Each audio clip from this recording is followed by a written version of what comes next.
Now, cybersecurity obviously has become more and more in the media, become kind of the important topic that's being addressed more and more. Those of us who followed it are not surprised. As our societies get more digital, we get also more vulnerable. That's a very quick way of putting it.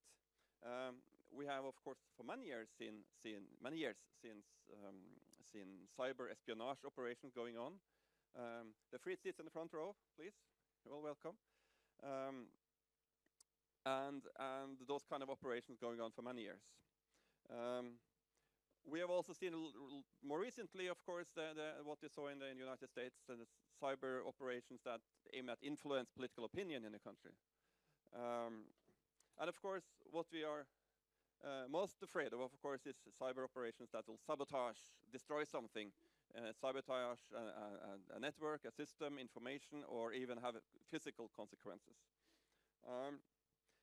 And in dealing with this, of course, we have all these challenges of who does what and who is responsible for what, both within the public sector. I mean, what is military, what is civilian. And of course, to make it even more complicated, since all these networks are owned by the private sector, we had to get them on board as well. And that's not only about getting them to talk about it, it's about security clearances and about communications with the private sector, etc., etc. Very complicated. I just was in Arendal these few days and a couple of days, and this Norwegian political gathering. It's a music festival for political nerds. So it was my first time there, but what I experienced was that it was like 3 or 4 really good panels on cybersecurity, and they were packed as well. So this is a big issue. It's coming up big time. So again, thank you so much for showing up. I'll thank you for everybody who watches this live, and you can see it also on YouTube later on. It's streamed. Now, we have an excellent talk speaker today. Dr. General Ephraim Lapid. We met a couple of years ago in Bratislava, and we had some very interesting talks about cybersecurity.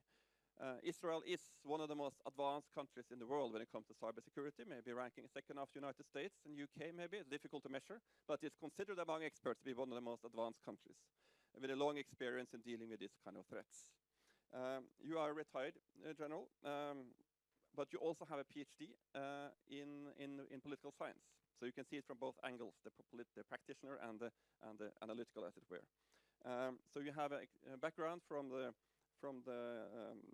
intelligence sector in the IDF, and you also have been a spokesperson for the IDF, and a lot of other things that you can read on the CV. I will not go into the details, but there's no doubt that we have a person here who really can talk about this from excellent experts' point of view. So we're really looking forward to hearing what you have to share with us.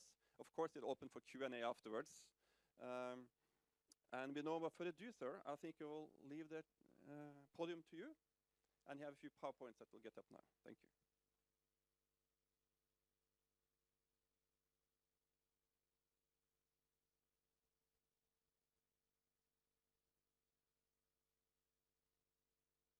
To be with you, and I'm privileged, especially with the presence of the Israeli ambassador to Norway and his deputy.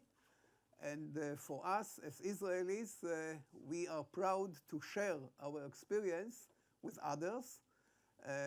Since the topic of cyber especially is a buzzword that nowadays there's no forum in the world that you can ignore dealing with national security without feeling the importance of cyber. But I think that especially today, and especially in a forum that see these aspects from wider angles, I think that we have also to refer to the last days in Europe dealing with terror.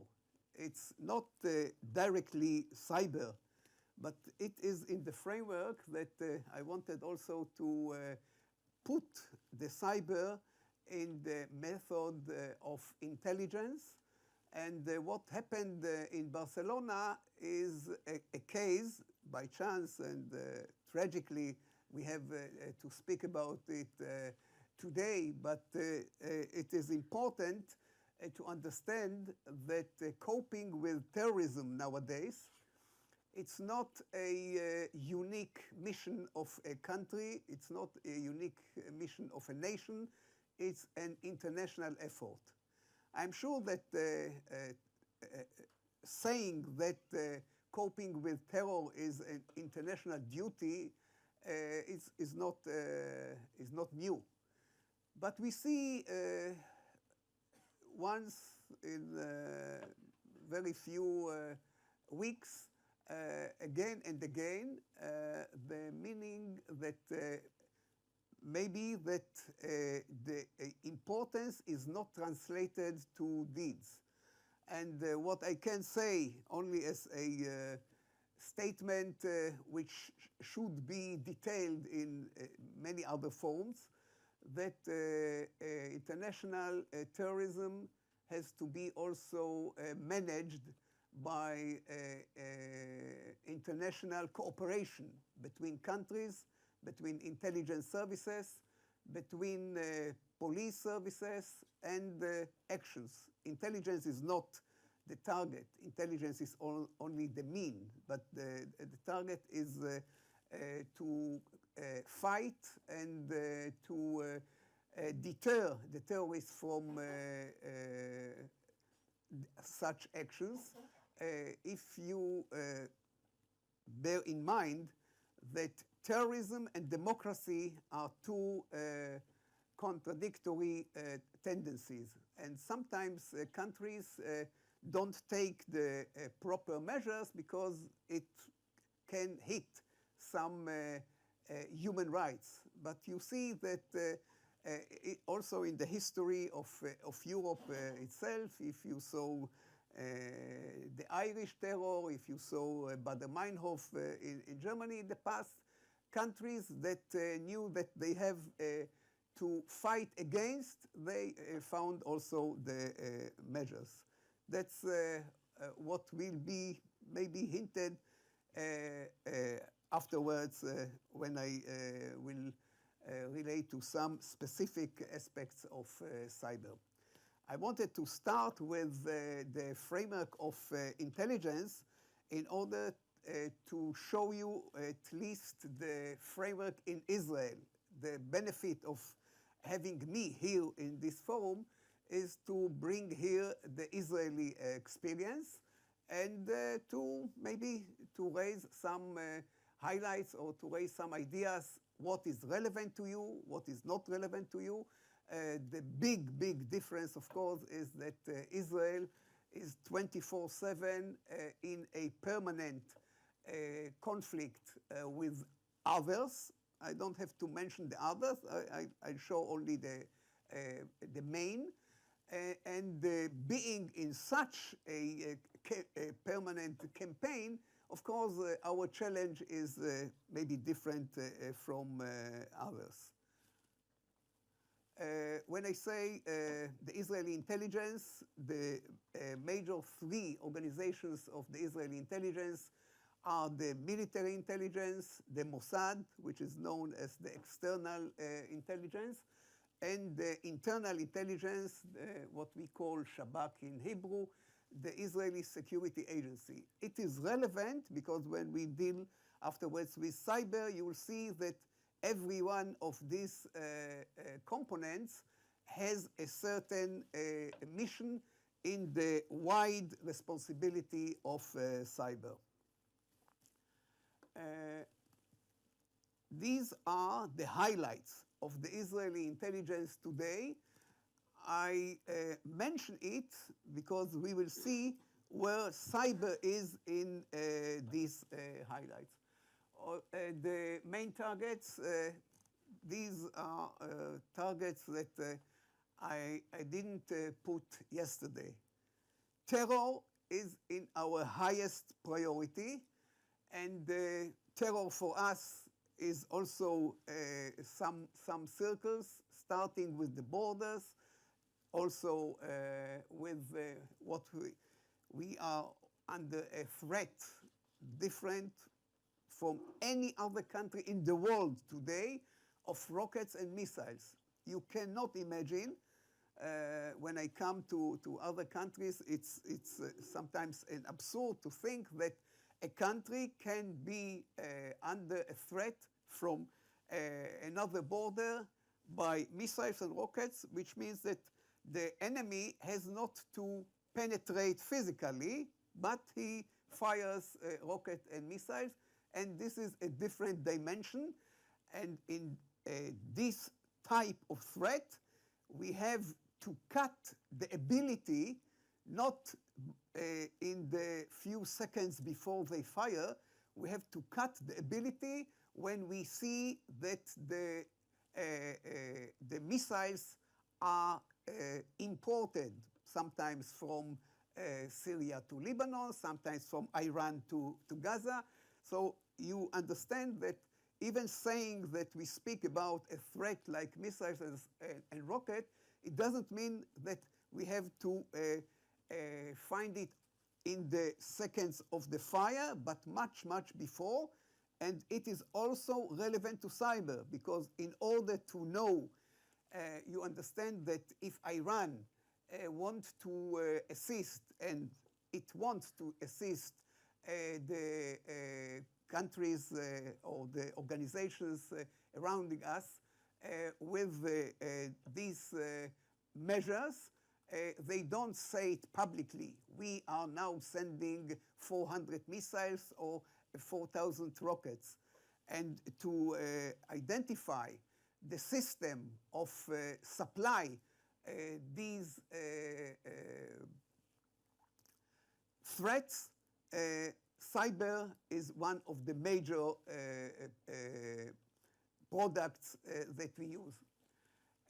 Iran, as I mentioned before, related with terror. Iran for us is in two dimensions. If we met 2 years ago, I am sure that Iran was equivalent only to military nuclear capability. Nowadays, we speak about Iran, first of all, as a factor of terror, or a factor of terror that is not only relevant to Israel. I think that the whole world, including you, including the EU, have to bear in mind that Iran is not the ancient, so-called the ancient threat of nuclear. Iran is relevant today as a factor that assists terrorist organizations. I'm sure that you know easily to identify the difference between the conservative threat of countries. In the past, we spoke about the Syrian army, about the Egyptian army, about the Jordanian army. Nowadays, we don't speak about armies. We speak about non-state threat and non-state organizations like Hezbollah, like Hamas, like ISIS. And to cope with organizations is totally different. This is not only an Israeli statement, it is relevant also to you. I'm sure that your intelligence services know easily how difficult it is to deal with organization in comparison to deal with states. And the last in these highest priorities is Syria. Syria, which is not a country, which is not a state. Syria nowadays is a set of organizations, a set of enclaves, a set of, if you want, communities that have, if you want, an internal conflict, but this internal conflict has implication not only on the territory of Syria. You saw the thousands of refugees that were exported to Europe. You saw thousands of others that went to Jordan, a country like Jordan, which, if you want, doesn't have nothing to do with the internal conflict of Syria, but they suffer from the refugees that are now some millions that the country has to deal with. In a certain, very, very certain limited assistance of the world. but a country that have to absorb refugees, maybe you are lucky not to have it, but you know what is in Europe with refugees, and imagine that these refugees are also in Arab countries, and that's a big, big challenge. About Jordan and Egypt, we deal with the stability of the regimes. These are the two countries in the border with Israel that are in a formal status of peace, which is important because I speak about threat, but we are lucky also to have at least two countries, two neighbor countries, Jordan and Egypt, that are with peace treaty. Sometimes it's a certain cold peace, but still peace is better than hostilities. The Palestinian Authority is not only an Israeli case, it's an international topic. We, I'm sure, are exposed to the different measures that the Palestinians take in the political level, in the military terrorist level, and this is a big target for us. We also deal with the regional initiative of peace that is known as the Saudi Initiative, and also Russia, USA, and China are partners that play an important role in the Middle East, and we have to take them also in consideration. I gave telegraphically these highlights before we go to cyber, because you have to remember, if you want to see how Israel deals with cyber, that it's not only a technical method, it's not only a technical system that we have to put some thousands, and we put some thousands of people that deal with the technical aspects of cyber. But we have to see what is the background of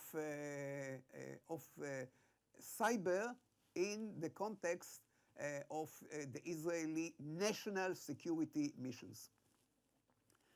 So early warning is a term that every country knows. For every country, the meaning of early warning is different. If we were Spanish 24 hours ago, for them, early warning means that we have to be aware to the option that in this season of tourism, maybe that terrorists will come. This is a statement that cannot stand alone. This is a statement that has to be implemented in intelligence, in actions, sometimes in legal measures. For us, when we speak about early warning, it's with the diversity, what we call from knife to nuclear. Imagine, on one hand, we have to be aware to a person, 15, 16 years old, that come 7 in the morning, take from the kitchen a knife, and go to be a suicide bomber. No one knows about him. Maybe sometimes that even the family is not aware that he is going to be a terrorist. And this is not something that I frame now as an option. This is a certain threat. I'm not acquainted with any other country that has such a threat, that you understand that when I say that a person with a knife is a threat, it means that the whole system, the military, the ISA, the internal security, and sometimes, not every time, also the Mossad, we have to see from eyes that we were not used in the past. If we met years ago, that was not even a tiny threat. So we start with the knife, and we come up to the, what I say, the nuclear, the Iranian agreement. The Iranian agreement, we want to see also and to control how this agreement is implemented.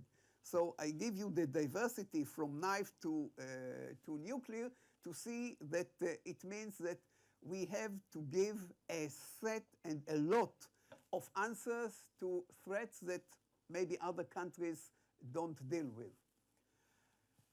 And the term real time, we know real time, and we speak about real time in many aspects, mostly also in civil aspects.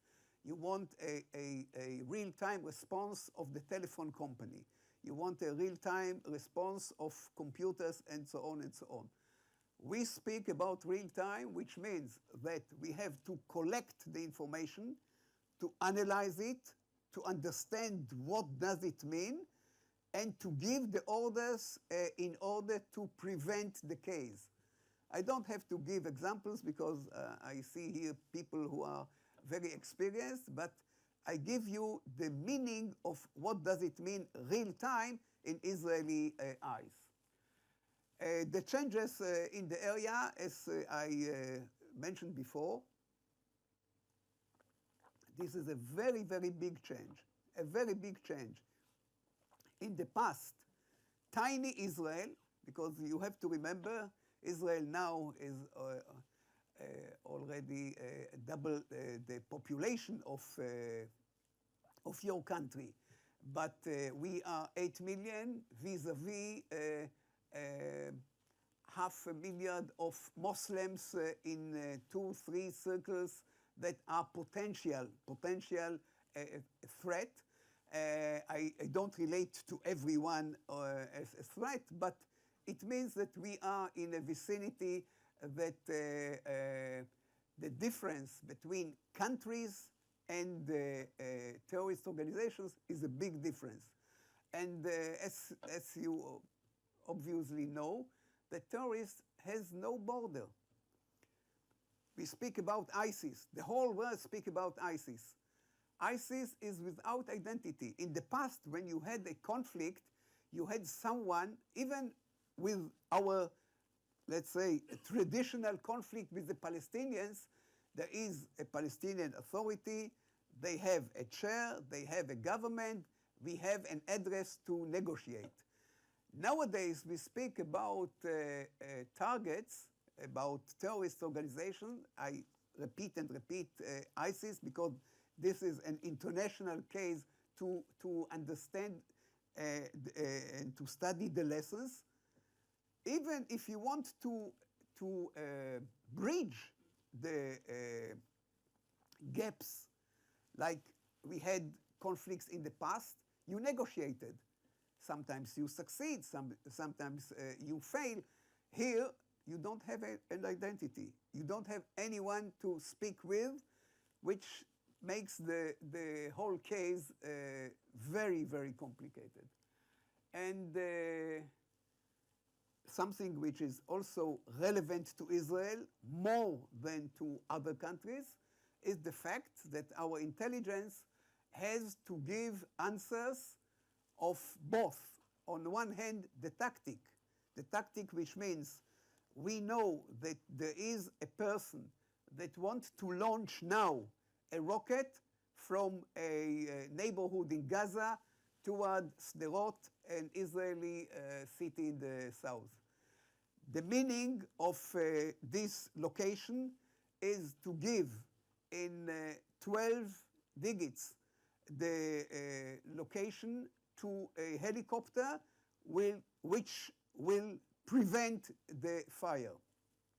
This is a tactic answer. Sometimes it's a helicopter, sometimes it's an unmanned vehicle, sometimes it can be a tank.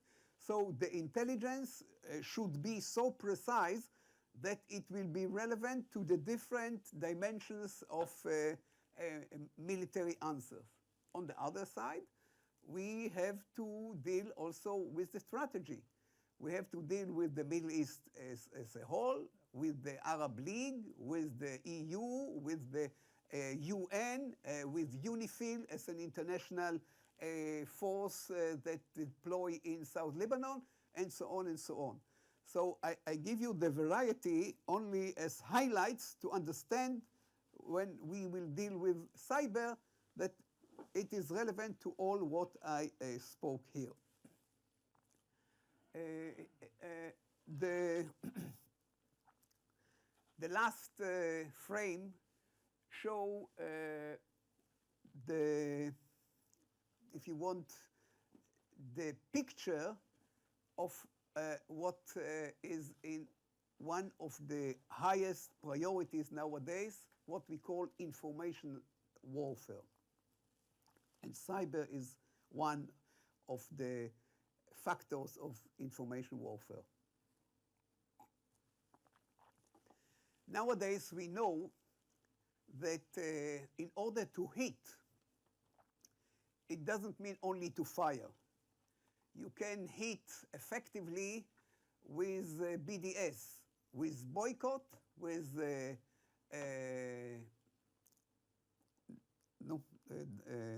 divestment and sanctions. And sometimes these measures are very effective. They don't kill people, but they hit the prestige and the reputation of a country. They hit the role of a country in international forums. UNESCO, which is an international organization, what can be more than science and education and culture, some values which are so important to everyone, to every nation. We know that by information warfare, you can take also such an organization and to bring it to directions that are against the interest of human rights, against the interest of humankind, against the interest of human values. And this is done by, if you want, by terror measures. I showed you here, this is a cartoon. It's a authentic cartoon of what does it mean information warfare from the point of view of the terrorist organization, from the point of view of Arab countries. Here I gave you only a certain sketch of the big meaning of what does it mean today, big data. And we go now to deal with cyber. You see here in 1 minute in life, you see how many millions in 1 minute are in WhatsApp, in Facebook, in YouTube, in Tinder, whatever. I'm sure that you know this, you know this challenge. Here is a certain way to frame it in terms of data.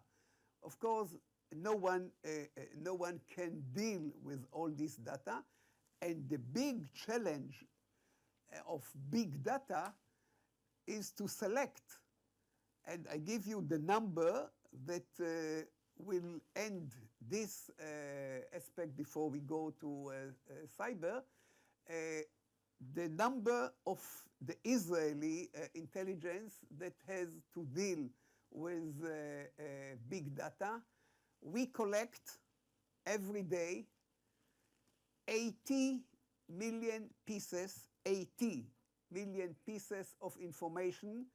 When I say we collect in the different dimensions of SIGINT, of signal intelligence, of human intelligence, of visual intelligence, of what we call OSINT, the open source intelligence. From all these dimensions, we collect 80 million pieces of information. And we make a process of different processes, but let's say a process of selection to take from this 80 million those who are relevant, what we call the red information. And the number is 80, 80. So vis-a-vis 80 million, we have to come to the 80. You understand, it is not a mathematical process. It is a process that includes a lot of lessons, a lot of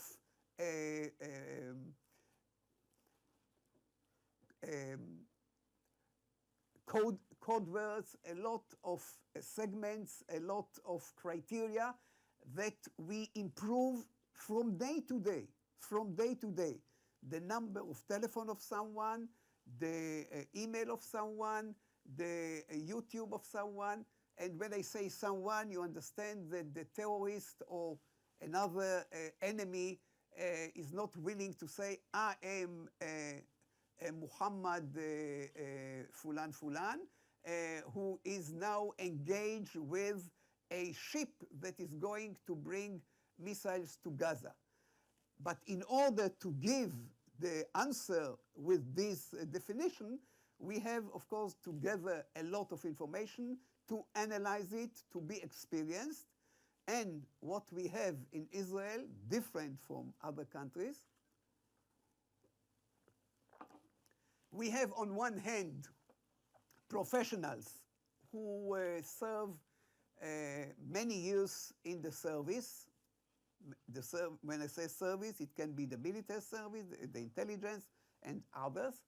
And on the other hand, we are lucky and also we are limited with a set of some thousands of young people in compulsory service. In Israel, we have a duty of serving 2 years for female and 3 years for male in the different services of the military. And imagine that every year we have to change a third of our people, of our professional staff. As I said, on one hand, they are brilliant. They are, of course, very, very high motivated. On the other hand, the meaning of circulation, the meaning that you have to train every year so many people, and sometimes to start and to make certain faults that were in the past because people sometimes are not experienced. But after all, I think that the benefit of Israel having the young generation, which is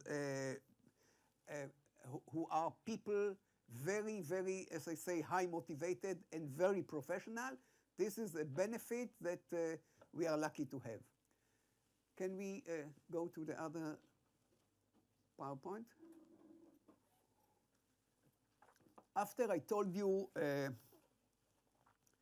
the role of intelligence and some highlights of the Israeli intelligence, now let's see how is the cyber in this framework.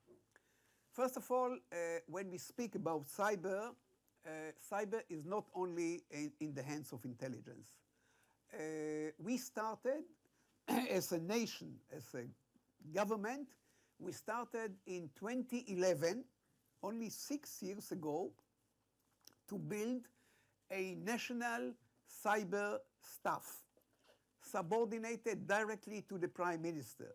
And when I say subordinately directly to the Prime Minister, it means that really the Prime Minister gives his personal priority, and we, in this framework, we put one of our cities, Beersheba, which is what we call the capital of the Negev. If you know the geography of Israel, Negev is the southern part of Israel.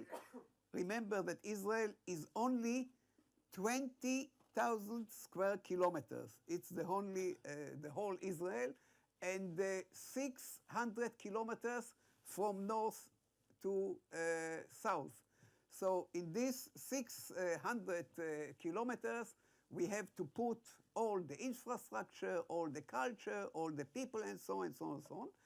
And one of the biggest 10 cities of Israel, Beersheba, which is, as I said, the capital of the south, is now the capital of the Israeli cyber. Even saying that, it meant and it means that we give priority in infrastructure, in education. The University of Ben Gurion University in Beersheba is now one of the best, not only in scale of Israel, but also internationally as a academic institute of cyber. The cyber units of the military are now redeployed to the south near Beersheba. So I give you a national decision of a country saying that cyber is in one of the highest priority of the government. It is under the Prime Minister, directly under the Prime Minister ministry. It has a spatial city. It has a spatial academic infrastructure. It has the transfer of units, military and other units from the center to this area. And to coordinate all these efforts, we have a national staff of cyber that, as I said, was established in 2011. 2015, 2 years ago, only 2 years ago, we started a legal process of framing the legal aspects of cyber. I don't know if there are many countries that have a specific law of cyber. The meaning is not only from legal point of view, the meaning is giving responsibility.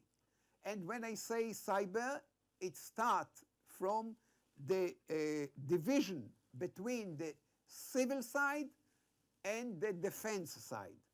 I start from the civil side because the civil side is much more dangerous, because the civil side means that on one hand you have the electricity company, which is very, very minded to the threat of cyber, because they are hit every day with thousands of hits.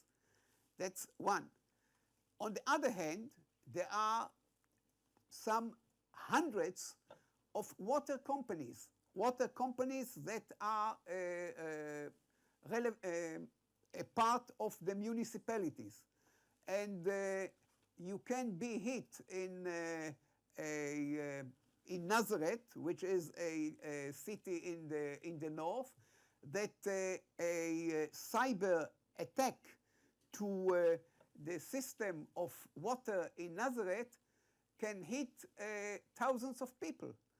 And on one hand, I told you the electricity company, which is a big company with high priority of cyber security. And on the other hand, we don't have all the facilities to defend.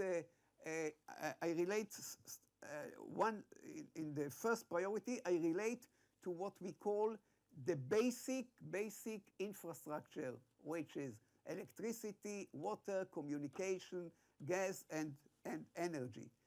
So when I say civil market, the civil sector, the law that are now under the process has to write and to assure the responsibility of the municipality of a certain city to defend its systems, to be sure that the banks which deal with the basic economy of a country, to make them responsible to secure their facilities. Another bank, we have, like every country, we have the bank of blood. We are afraid, and it is, I will relate to a national exercise that we have every year. We are afraid of hitting the bank of blood. You can imagine what does it mean that thousands of people get blood B instead of A, or vice versa. So the bank of blood has to be secured from cyber security point of view. Someone has to put the responsibility. So I gave you some examples, first of all, to show that even when we speak cyber, first of all, it's not only military and it's not only defense. It is relevant to every sector, and the government, if you want, the nation, has to put the responsibilities. Who is responsible for what? And of course, to give them also the measures. It is not enough to say you are responsible if you don't give the measures. And when I say measures, it's not only money. Measures means also a performance, a professional abilities, and so on. April 2016, a year ago, we built a new forum, a new organization, which is very, very important. It is what we call the National Authority of Cyber Defense. When I told you before about the National Cyber Staff, it deals with all. It deals with the academy, it deals with the civil sector, it deals with the municipalities, it deals with Beersheba, all what I said. But we saw that in order to implement the policy of the country, we have to frame a certain organization, and this organization is led by a person who was a colonel in Unit 8200. I'm sure that this is a number well known in the world. And this person lead a authority which will implement all the procedures and to control what is done by the different organizations, only in the civil sector, what is done in order to defend the important systems. This is a relatively new function. I give you the history of the last decade, first of all, to show you when I speak about the Israeli experience, and I want to share with you the Israeli experience, it's not only highlights of phrases. It is important, it's need to done, and so on. It is from phase to phase, as you saw, from 2011 until 2016, you see from year to year, we study lessons, we see the experience, and we see, and maybe I describe it very ideal, but you understand that there are a lot of frictions, there are a lot of interest, also money is engaged, but let's start with the principles, and of course, afterwards the ways how it's implemented is different from country to country. On the defense side, on the, let's say, the military aspect, I told you that all the authorities that I mentioned deal especially with the civil sector. In the military aspect, we have also a very important short history, but important also to share with you.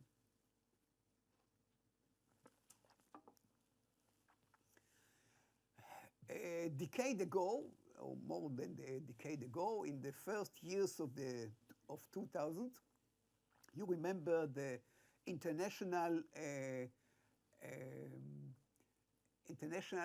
operation of Bug 2000. You remember when we moved from 1999 to year 2000, the whole world was very worried how the computers will behave. And fortunately, they behaved well. We treated them well, so they behaved well.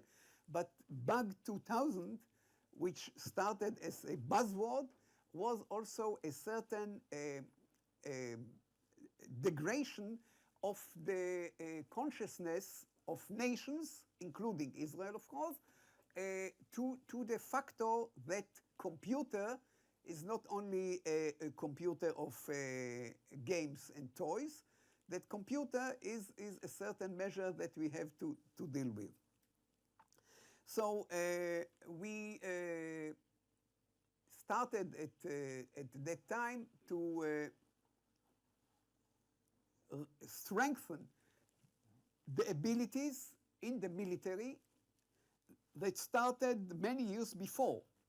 In Israel, when I served, I started to serve in the 70s, and even in the 70s, we had a certain start. We didn't call it at that time cyber, but we made a certain set of operations in Israel and abroad, which is now very modest in comparison to what we have today. And in year 2000, we put the responsibility of military cyber in two functions. The offensive function of cyber, which means that Israel has an offensive ability of cyber, something that we say we have. We don't speak about the abilities, obviously, like many other countries don't speak. You see from time to time some rumors about the involvement of Russia in the elections in USA, the involvement of Russia in Georgia, the involvement of other countries of North Korea, in Sony, in United States films, and from time to time we hear about attacks. The totally different aspect of cyber in comparison to other attacks, that you don't have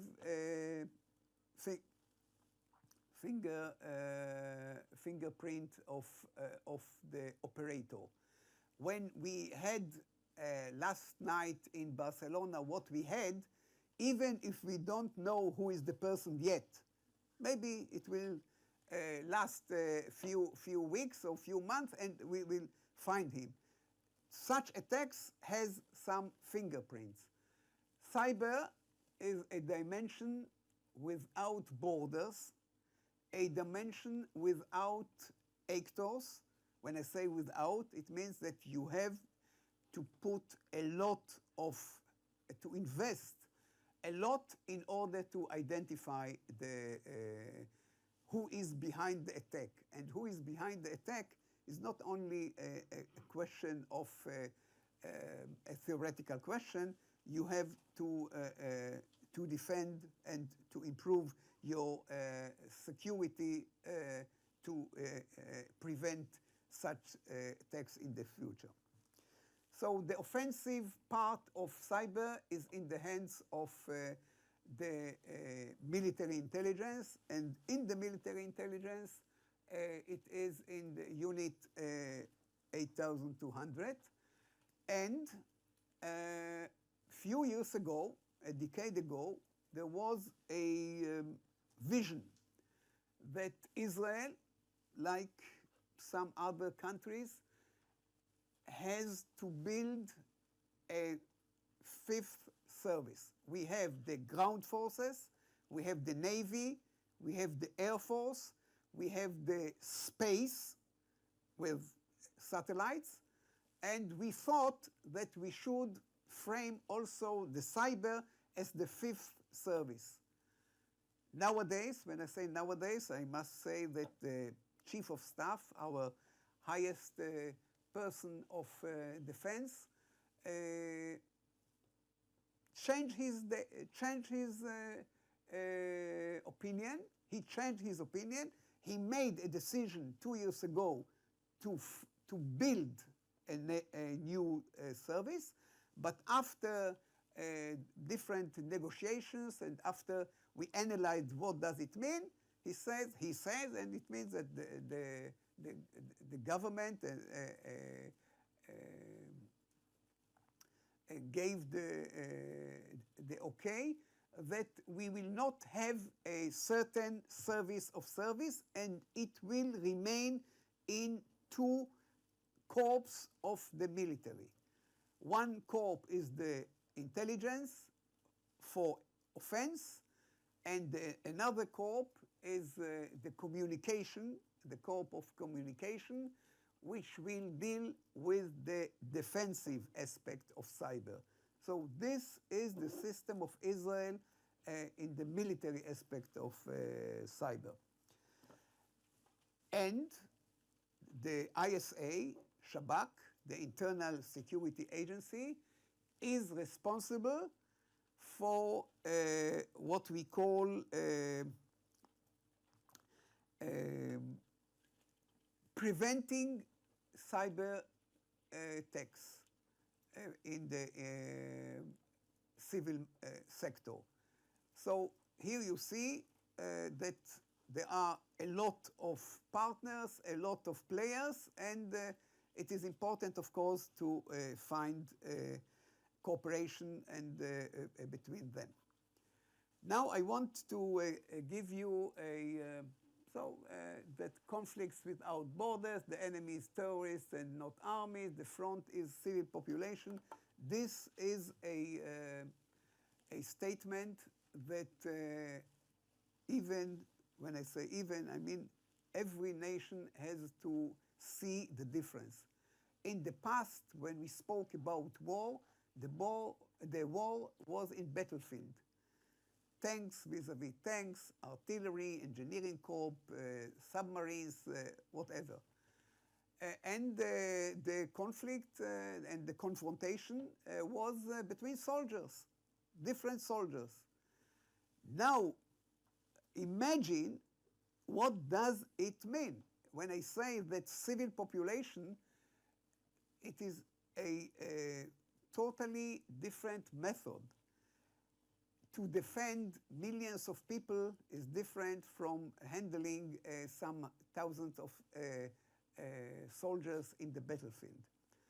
In Israel, because we see this priority of defending the civil population, we have an annual exercise, something that I recommend very much. In every forum that I come, I recommend. It's not enough to rely on the professional circles that deal with cyber or even other threats, because they have their internal exercises, they have their internal training, they have the system of studying lessons, and so on and so on. But when we speak about these type of threats, it deals with everyone.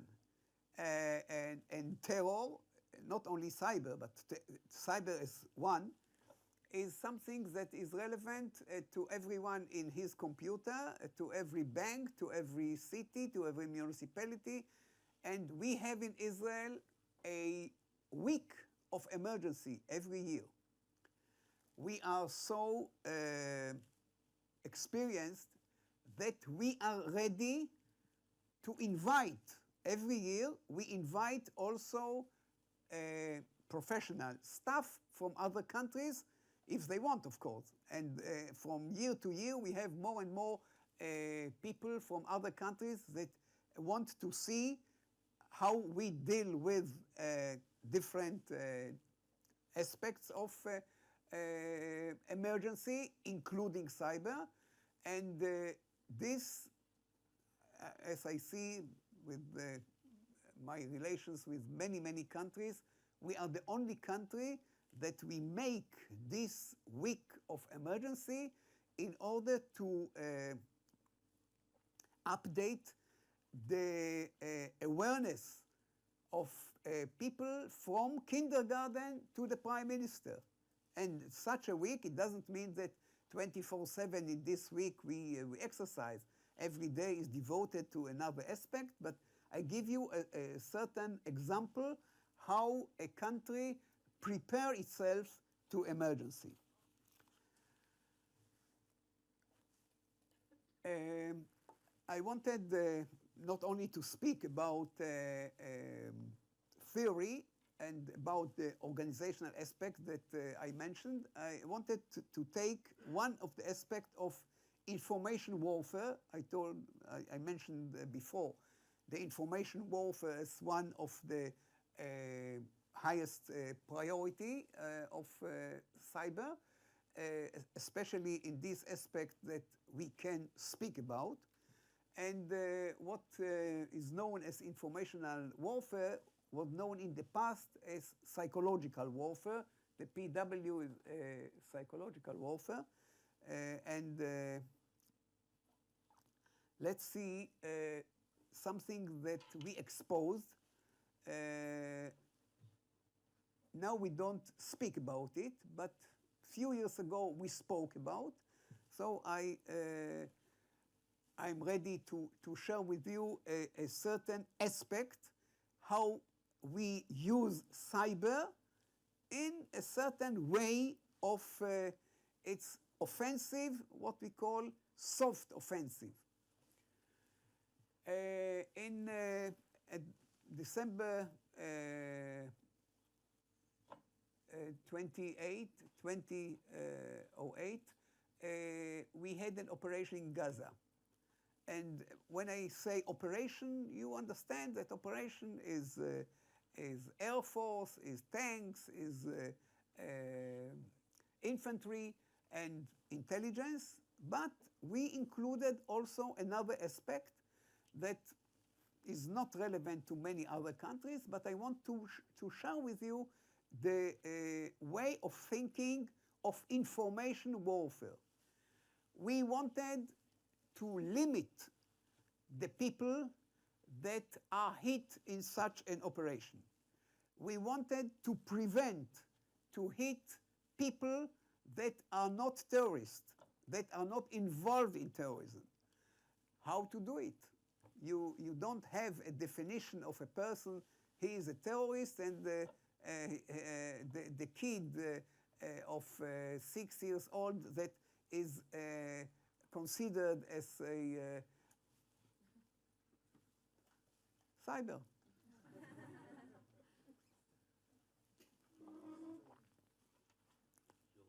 Okay. Okay, what we did at that operation, and we did it also in a few others, we called the people in Gaza. We called them something that is contradictory to the way of thinking of soldiers, because soldiers want to attack, soldiers want to hit. Soldiers don't deal with, he is not involved, so we will not attack him. And we wanted to be sure that we hit only the terrorists. And you see what we did.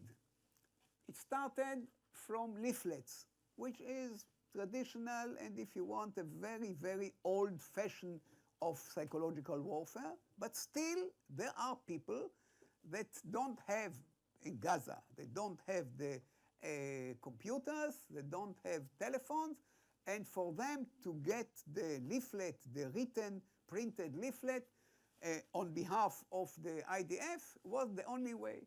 So we put it in 300,000 in Gaza Strip, in Rafah, in Khan Yunis, in others.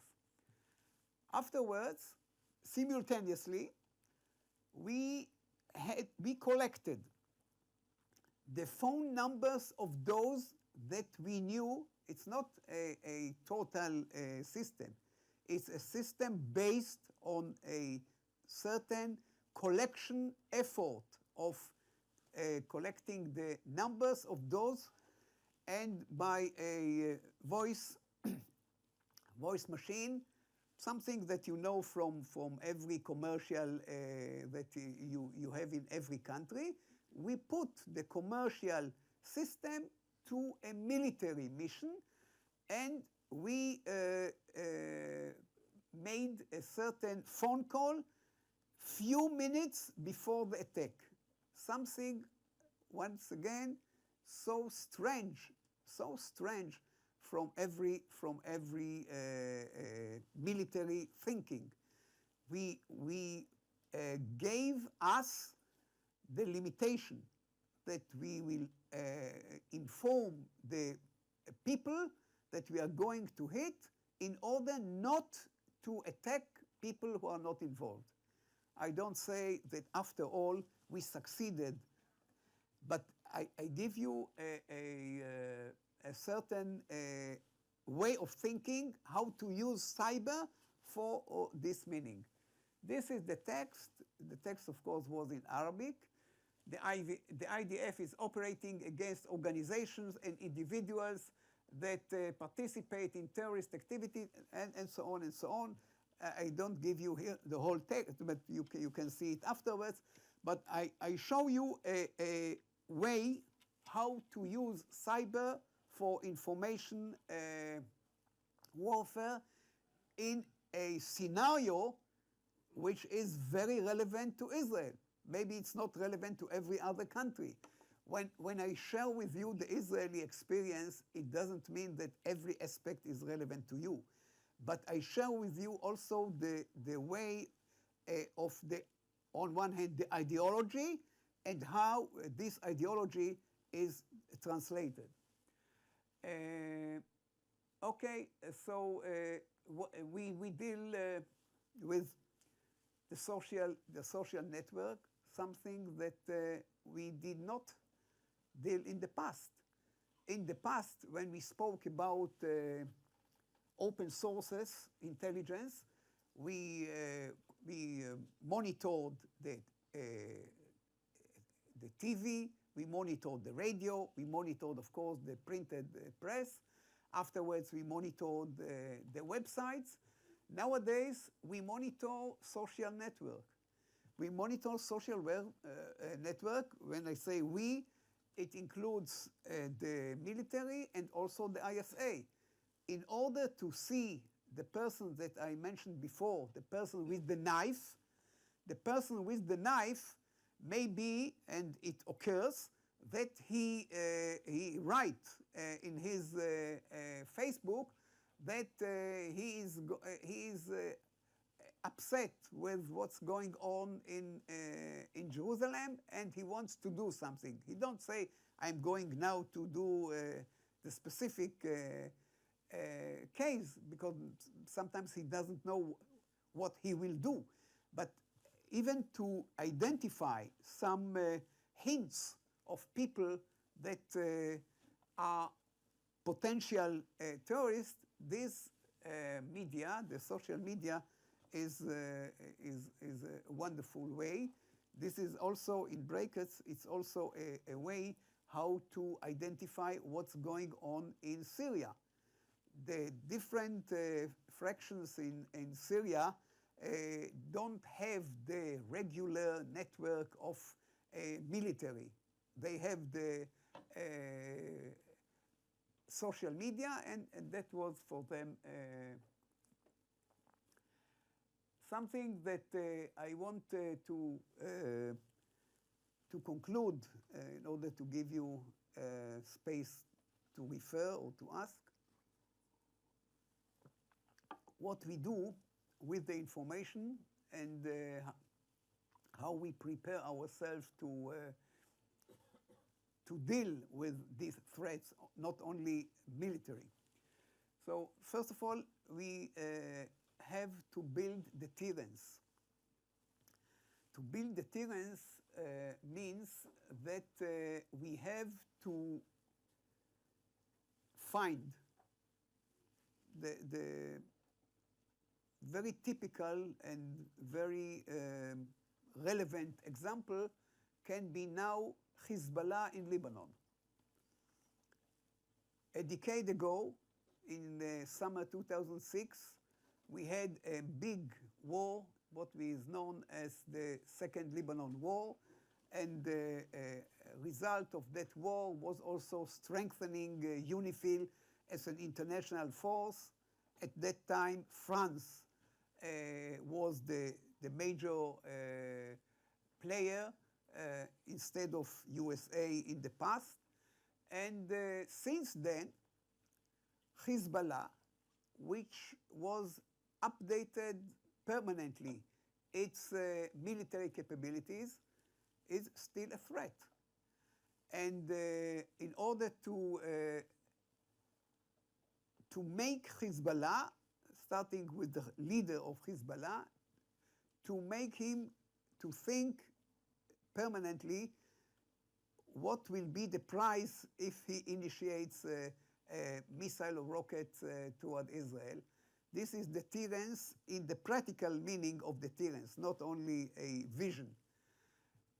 I don't have, and no one has, a very formal definition how we build deterrence.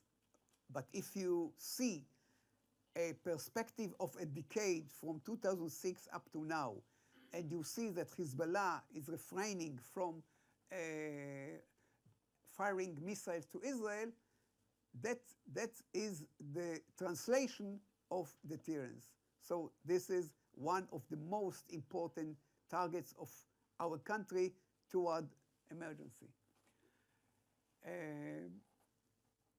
The last, I don't want to relate to everything.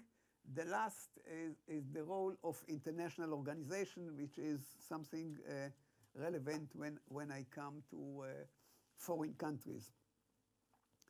Israel, like many others, like many other countries, don't stand alone.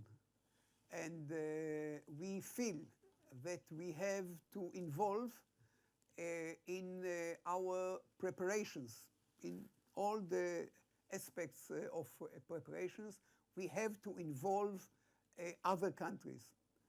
First, to involve them in a cooperation of intelligence. We have the Israeli intelligence, led by the Mossad, have some dozens or more than 100 intelligence services in the world that we are in a permanent cooperation, which means that it is win-win cooperation. We supply, they supply, we analyze, they analyze. Sometimes we do joint operations. Sometimes we only exchange views. Sometimes we exchange information. You understand that nowadays a terrorist that start in Mecca and land in Athens and fly from that to Madrid, you cannot control him alone. You have immediately to update suspected people, suspected organizations, and so on. So that's one channel of involvement. The second channel, which is also a daily function of the Ministry of Foreign Affairs, is to deal with other countries about what we call the information warfare, about the BDS, about the different sanctions, how to deal with UNESCO and how to deal with the EU and how to deal with UN and so on and so on. So the international arena is a very important factor in the preparation of Israel to emergency. And of course, when I say emergency, for us, emergency is a daily challenge. I don't wish you to have such a challenge, but I wish you to learn the lessons from others, not only from Israel, and to wish to have a silent and calm country like you have. Thank you.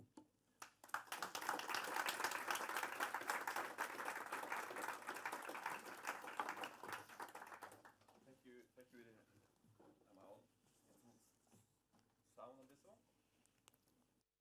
I don't have sound. Sound now? Yes. Okay. Thank you, General, for such a comprehensive and excellent overview of what you've been doing and what your challenges are. I'll try now to start off before I open up with we're kind of coming from a peaceful country. We don't have a daily crisis. The challenge is kind of opposite, right? To kind of wake us up from the peaceful side and actually imagine that actually something serious can happen. And as any democracy, and I'm sure you have the same, we have the sector principle, right? So everything is dealt with within each sector. So it's up to the responsibility of, for instance, a single company or a single agency to deal with cyber threats on a daily basis. The problem is, of course, when this becomes bigger and it's such a challenge that it's more than your little company or more than your sector, and it becomes a national issue. And then the question is, who takes responsibility then? Because obviously you need support, and maybe there's a question of command and control, and that becomes difficult when you have such a diverse system. So my question is, what can we learn? How can we better prepare to make sure we have such a command and control in the moment we have a major cyber attack in a otherwise peaceful society? Thank you. I think that I started with the organizations in Israel, especially in order to share with you. It doesn't mean that you need the exactly same organizations, but it started, as I showed you, only 5-6 years ago. The National Staff of Cyber, for you, is not late because you are not in this rapid attack like we are. But if you start with a staff of coordination, they have to, first of all, to learn what are the different aspects that are relevant to Norway. Norway has its, and you are also with Scandinavia, so maybe it's better for you not to have only a national, but multinational of Scandinavia. You have a very, very good neighbor, Estonia, one of the best in the world, one of the best in the world, and you know that the center of the EU of cyber is in Estonia. So you have neighbors.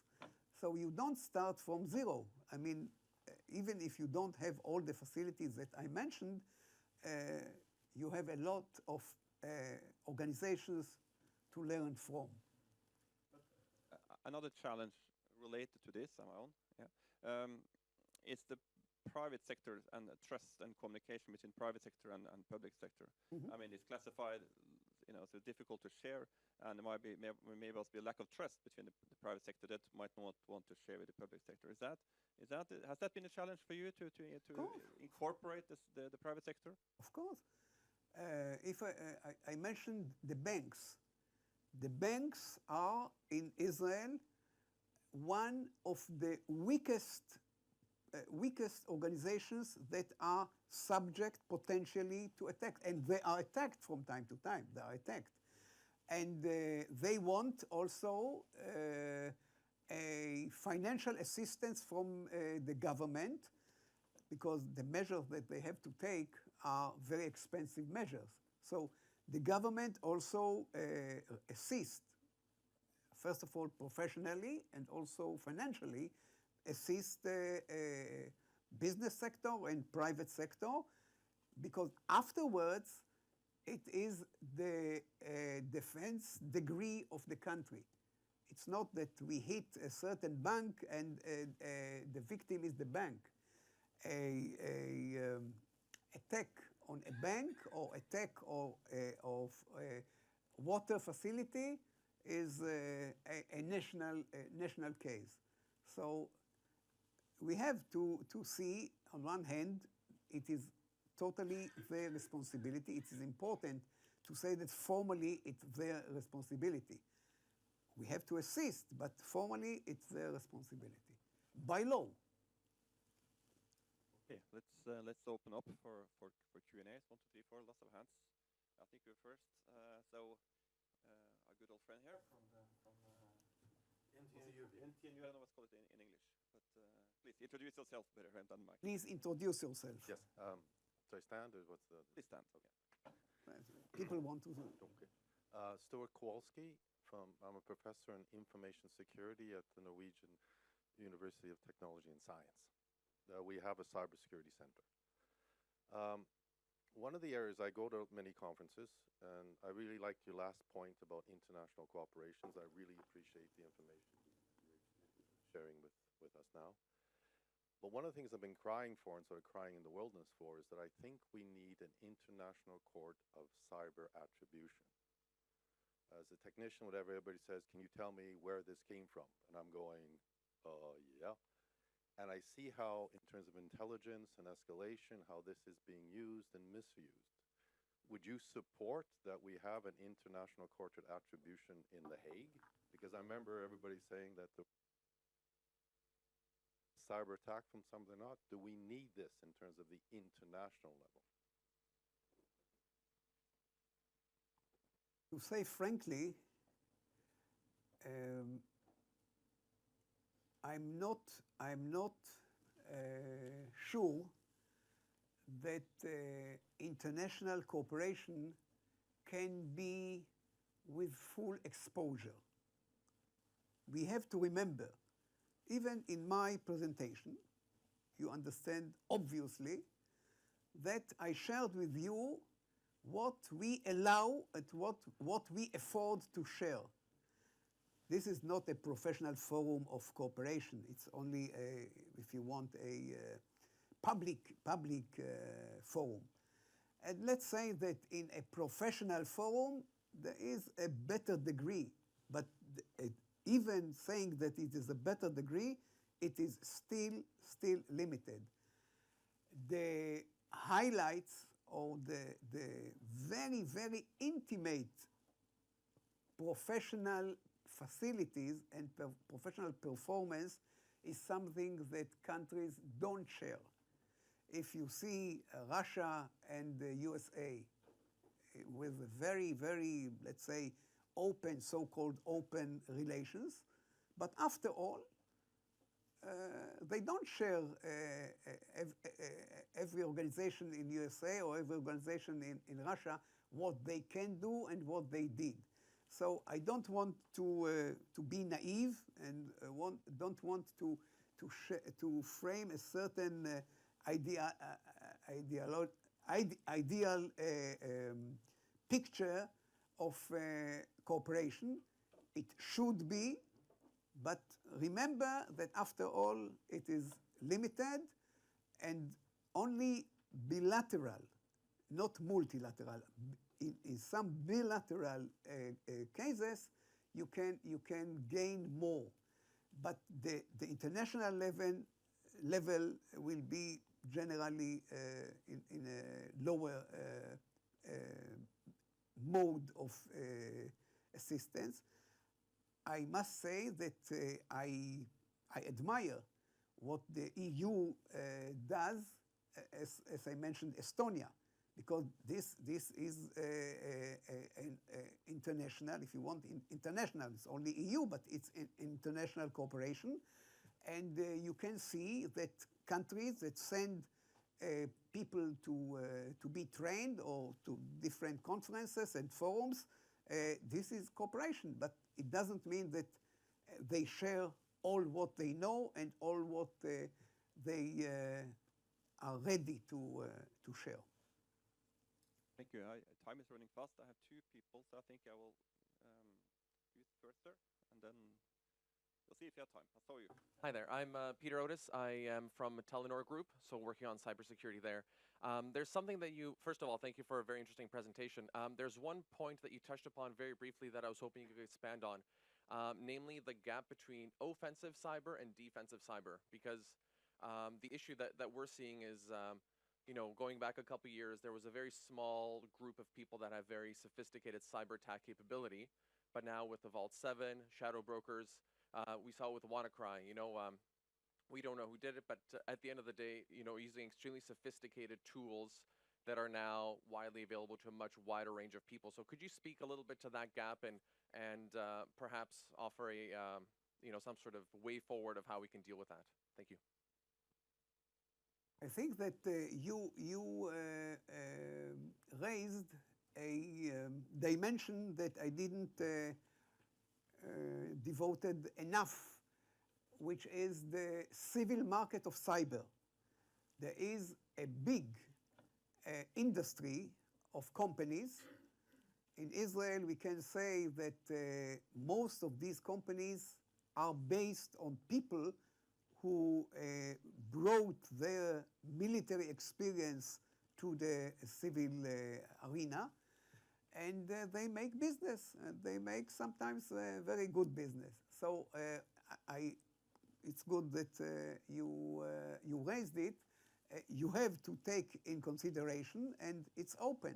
It's open because it's also competition between companies. So, the types of threat that you raise are well known, and maybe company A has a certain answer and company B has a cheaper answer, and so on.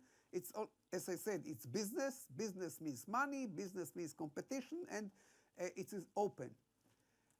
In Israel, and I'm sure that also in other countries, also the business market of cyber companies are subject to regulation of the country. That means that when I said so proudly that these companies are based on personnel that studied in the military, we cannot afford that the experience of their military service will be exported without control. So we have, in the Ministry of Defense, we have an authority that has to give the permission of exporting different systems, but still, after I say permission, but still it is an open market, and you can. In Israel, we have, I will leave some copies of, I'm a vice editor of a magazine which is called Israel Defense. And in Israel, you can Google it, Israel Defense. And this company make every year also a cyber annual conference with hundreds of people from the world that see also our commercial abilities. So this is an open market, controlled. Okay, we had two more questions. Yeah, one here in the front first. And then we'll see what time. If you allow a few more minutes of time, do that, people? Yeah. Hi, thank you. My name is Lily Miller. I'm a research fellow here at NUPI. And on your last slide, you talked about deterrence. But I was just wondering if you could talk some more about how Israel understands cyber deterrence, specifically how you incorporate cybersecurity into deterrence. Thank you. I must say that I don't have a very good procedure how we can gain deterrence of cyber. The first is the very, if you want, the very basic and the trivial measure, punishment. If we meet, and we meet from time to time, we have now in Israel a case, a very, very seldom case, but it is a case of a person 17 years old that attacked American systems, and we got through the FBI. We didn't know. He lives in one of the cities in South Israel. From his modest home, he made enormous damage to American companies. He is now under detention. He is detained based on, as I said, the FBI. But punishment, you know, punishment is a trivial deterrence of every criminal. Every criminal knows that maybe he would be found and would be jailed. To say that this is the ultimate deterrence, I wonder, because we still see how extensive, how intensive are we have in Israel, I didn't mention the number, we have in Israel every day 50,000 attacks. 50,000 attacks every day in Israel, which are defended, which means that we, after all, when we see it in the bank, or when we see it in a hospital, when we see it in the electricity company, we have the measures to defend. Sometimes it breaks for minutes, sometimes it breaks for hours. It was also a break of hours until we recover.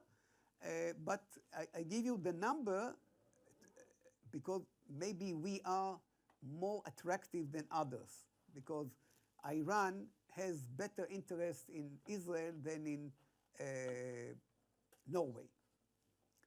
You are lucky. Not to mention state deterrence. Well, so we are over time. There are two people on the list. The question is your schedule. If you have 5 more minutes. Okay, 5 more minutes. Okay, so we collect them. There was one there, sir, there first, and then over there. Hello, thank you for a very interesting talk. My name is Auden Jones Sang. I'm a professor in cybersecurity at the university here in Oslo. And I'd just like to mention that together with NUPI, who hosts this event, we're organizing next year's European conference on cyber warfare and security at the end of June. Now, I'd like to ask you your opinion about the role of cybersecurity education for defense, because for building architecture, for example, it's obvious that a building architect must know fire safety. However, you can perfectly well study computer science at many universities around the world without learning anything about security. All these IT experts will go out and build vulnerable systems. This is a problem. What's your opinion on that? Okay. And thank you for your presentation. My name is Siri Strand. I'm a student in intelligence and cybersecurity at King's College in London.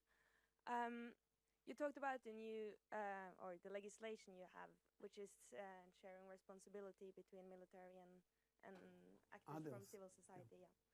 I wonder to which extent private companies are involved in responding to cyber attack against themselves, according to this law. First of all, the law is still under process of, it's not done yet. It started 2 years ago, and I said, even to frame the law is a process with different interests, with interest of lobbyists, of people that say exactly what you raise. You give us the responsibility, us, I mean a private firm, you give us the responsibility, we want to be funded, we want to be financially covered. And so also the legislation is not yet done. It is under process. what is done is the feeling that you have to share the feeling.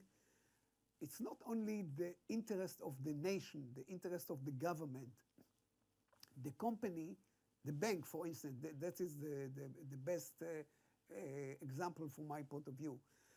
The bank that suffer from cyber attack, they understand more than others how bad it is, because people who will know that their account, which was 300,000, is now 3,000, the client will escape.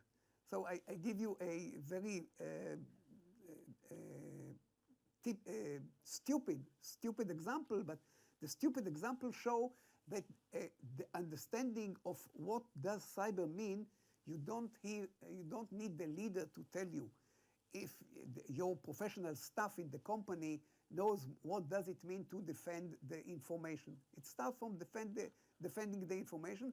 You can see, I'm sure that you have also, when you get the access of your bank account in your computer, you have to put some defense measures.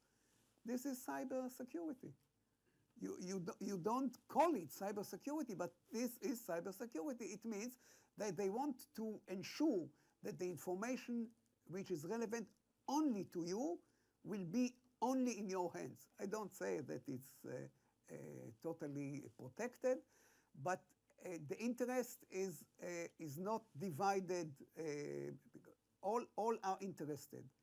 After all, it's a measure. It's a term of priorities of every firm, and also a question of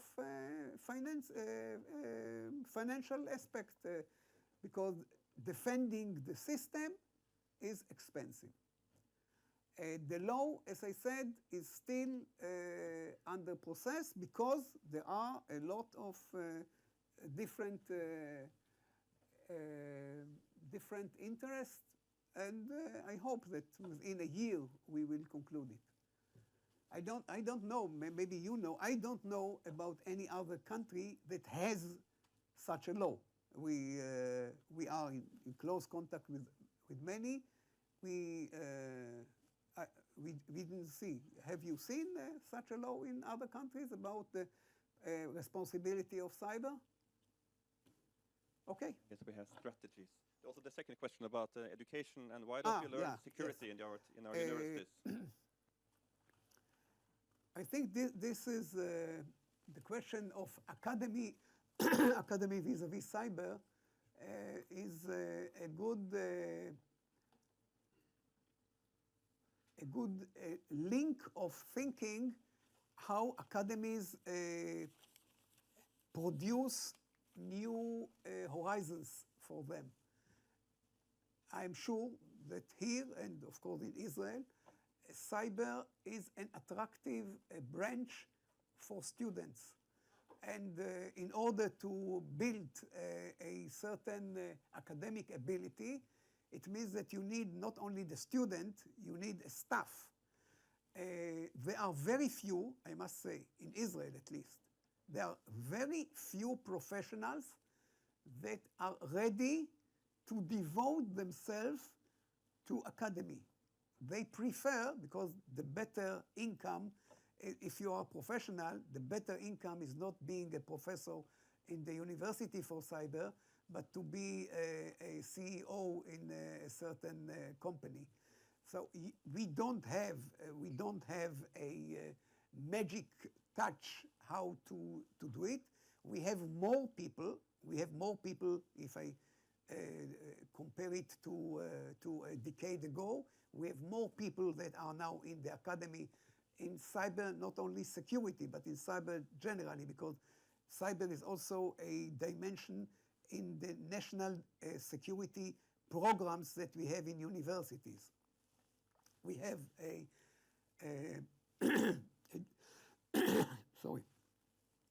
general who was the head of R&D in Israel after retiring from the military. military. He started a project of cyber program in one of the universities, and he brought some others, but still we are in a lack of academic staff in the academy. With those words, Dr. General Lapid, thank you so much for such a comprehensive talk and for sharing your insights and experience and Israeli experience with us. I hope we will not be in a situation ever that requires so much security attention as you do, but the lessons learned you have is certainly valuable. So I thank you all for showing up and for sitting 10 minutes over time. It is really interesting. So let's all give a big hand to our speaker today. Thank you very much. Thank you very much.